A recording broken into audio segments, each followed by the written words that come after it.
CM Hemant Soren को ED ने छठा सम्मन दिया है। सूबे की सियासत यूं ही गरमाई हुई है और ऐसे में छठे सम्मन ने कई सवाल और खड़े कर दिए हैं। सबसे बड़ा सवाल यह है कि सीएम पूछताछ के लिए जाते हैं या नहीं जाते हैं। अगर नहीं जाते हैं तो ईडी क्या कुछ एक्शन लेगी। लेकिन हम पहले आपको सुनाते हैं कि इस छठे सम्मन को लेकर जेएमएम का क्या कुछ कहना है। लोग लगता है पिछले 1 सालों से देख रहे हैं ये जो लोकप्रिय काम, जो कई एक योजनाओं को धरातल पर उतारना और झारखंडी विषयों को लेकर आगे बढ़ने का काम माननीय मुख्यमंत्री हेमंत सोरेन जी लगातार कर रहे हैं।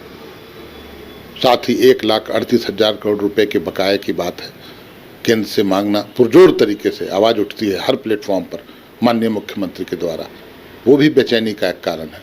सम्मन इन्हीं सब कारणों से हो रहा है, लेकिन वो जाएंगे नहीं जाएंगे इसका फैसला मुख्यमंत्री महोदय खुद करेंगे, व्यक्तिगत रूप से निर्णय लेंगे। मुझे लगता है विधिवेताओं से परामर्श के बाद, कानूनविदों से परामर्श के बाद वो खुद फैसला लेंगे। और जहाँ तक कल की बात है, उनका पूर्व निर्धारित कार्यक्रम संथाल परगना का है और भी, तो मुझे नहीं लगता कि विकास की इस रफ्तार को बीच में रोककर इस तरह के इसमें उपस्थित होना आवश्यक। तो एक तरह से जेएमएम ने स्पष्ट कर दिया है कि उनका संथाल परगना का कार्यक्रम है, वहां जाएंगे और विशेषज्ञों से, जानकारों से इस बारे में राय लेंगे।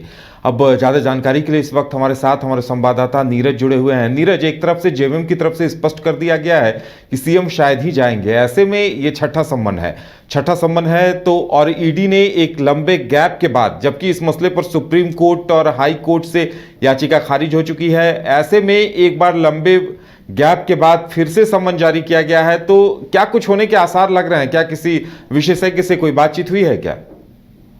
देखिए, इससे पहले भी हमने इस बारे में बात की थी कि मुख्यमंत्री हेमंत सोरेन के पास क्या कुछ ऑप्शन है और ईडी के पास क्या कुछ ऑप्शन है। मुख्यमंत्री हेमंत सोरेन के पास अगर ऑप्शन की बात कर ले तो मुख्यमंत्री हेमंत सोरेन के जो ऑप्शन था, यानी कि सुप्रीम कोर्ट और हाई कोर्ट, ये दोनों ऑप्शन मुख्यमंत्री हेमंत सोरेन ने ले लिया है। लेकिन अगर बात कर ले ईडी की, तो ईडी की जो है अपनी ओर से किसी भी प्रकार की जो है ऑप्शन की बात कर ले तो वो नहीं लिया गया। यानी कि अगर ईडी की ओर से कुछ आगे मूव किया था, यानी मुख्यमंत्री हेमंत सोरेन कल अगर समन पर नहीं पहुंचते हैं, तब हो सकता है कि ईडी अपनी ओर से कार्रवाई करते हुए हाई कोर्ट की ओर मूव करे या फिर पीएमएलए कोर्ट की ओर मूव करे। ये डिपेंड करता है ईडी पे। लेकिन कल देखने वाली बात होगी क्या मुख्यमंत्री हेमंत सोरेन आएंगे कि नहीं आएंगे, क्योंकि इससे पहले 5 समन जारी हो चुका है और मुख्यमंत्री हेमंत सोरेन इन 5 समन पर नहीं पहुंचे हैं। जब पहला समन जो है 14 अगस्त को जारी किया गया था, उसके बाद 24 अगस्त को दूसरा समन जारी किया गया था, उसके बाद 9 सितंबर, 23 सितंबर और आखिरी समन जो था वो था 4 अक्टूबर। ये 5 समन जारी किया गया था। हालांकि मुख्यमंत्री हेमंत सोरेन इन समन को चैलेंज करते हुए सबसे पहले सुप्रीम कोर्ट गए थे। सुप्रीम कोर्ट से उन्हें कहा गया था कि हाई कोर्ट की ओर रुख कीजिए। उसके बाद मुख्यमंत्री हेमंत सोरेन हाई कोर्ट गए थे। हाई कोर्ट में उनकी याचिका खारिज हो गई थी, क्योंकि मुख्यमंत्री हेमंत सोरेन जिस समन को चैलेंज कर रहे थे हाई कोर्ट में, उस समन की कह सकते हैं कि एक्सपायर हो चुका था वो समन, और हाई कोर्ट ने यही कहा था कि जो समन को आप चैलेंज करने के लिए आए हुए हैं वो समन ऑलरेडी एक्सपायर हो चुका है। अब ये कह सकते हैं ईडी की ओर से जब समन भेजा गया, यानी कि आज अगर कल भेजा गया हो, तो मुख्यमंत्री हेमंत सोरेन के पास जो दिन बचा हुआ है, यानी आज का दिन और कल मुख्यमंत्री हेमंत सोरेन, यानी कि कल 12 दिसंबर है, मुख्यमंत्री हेमंत सोरेन को पहुंचना होगा। तो मुख्यमंत्री हेमंत सोरेन के पास कम समय है। मुख्यमंत्री हेमंत सोरेन क्या कुछ करेंगे वो उन पर डिपेंड करता है। लेकिन मुख्यमंत्री हेमंत सोरेन को उतना समय नहीं दिया गया कि मुख्यमंत्री हेमंत सोरेन कुछ आगे की ओर रुख करे। तो कह सकते हैं कल काफ़ी महत्वपूर्ण होने वाला है उदय। और अगर हम देखिए कुछ और पहलुओं को लेकर अगर बात कर ले, तो इसमें एक और पहलू ये था, क्योंकि देखिए 4 अक्टूबर के बाद से ईडी ने किसी भी प्रकार की जो है मूवमेंट नहीं दिखाई है। क्या कुछ आगे कार्रवाई होगी इस मामले में, किसी भी तरह के आपको हलचल दिखाई नहीं दिया था।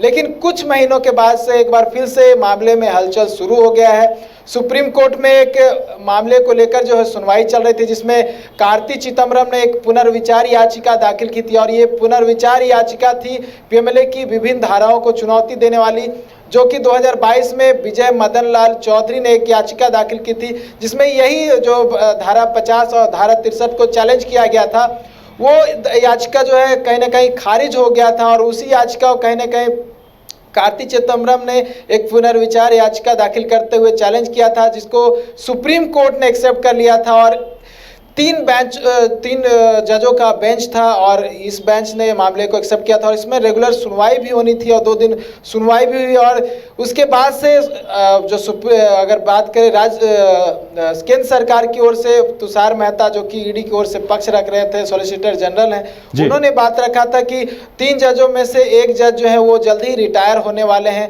ऐसे में इस मामले की रेगुलर सुनवाई नहीं हो सकती है, इस मामले में समय दिया जाए। जिसके बाद कोर्ट ने समय देते हुए यानी कि 8 हफ्ता जो है इस मामले को टाल दिया है। 8 हफ्तों के बाद जो है मामले की सुनवाई हो गई, तो कह सकते हैं 2 महीने का समय जो है अब ईडी को मिल गया है, क्योंकि अभी जो है 2 महीनों में संभवतः जो है ईडी कुछ कार्रवाई करे और इस मामले में हमें कुछ हलचल देखने को मिले।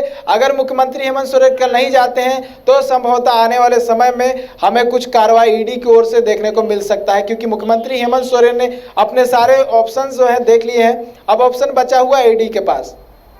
चलिए नीरज, फिलहाल हमारे साथ जुड़ने के लिए और तमाम जानकारी देने के लिए आपका बहुत बहुत धन्यवाद। तो हर किसी की नज़र अब इस पर टिकी है कि एक दिन बाद सीएम हेमंत सोरेन क्या करेंगे, क्योंकि इस बार अगर सीएम नहीं पहुंचते हैं तो हो सकता है कि ईडी कोई एक्शन ले और कार्रवाई आगे बढ़ाए। फिलहाल इंतजार इस बात का होगा कि क्या कुछ होता है, लेकिन इतना तय है कि जिस तरह से विपक्ष ने हमला बोला है, जिस तरह बाबूलाल मरांडी से लेकर तमाम विपक्ष के नेता सवाल खड़े कर रहे हैं, कहीं ना कहीं दबाव बनता हुआ दिखाई दे रहा है। फिलहाल हमारे साथ इतना ही, हमें दीजिए इजाजत और आप देखते रहिए न्यूज़ बाइस्कोप। नमस्कार।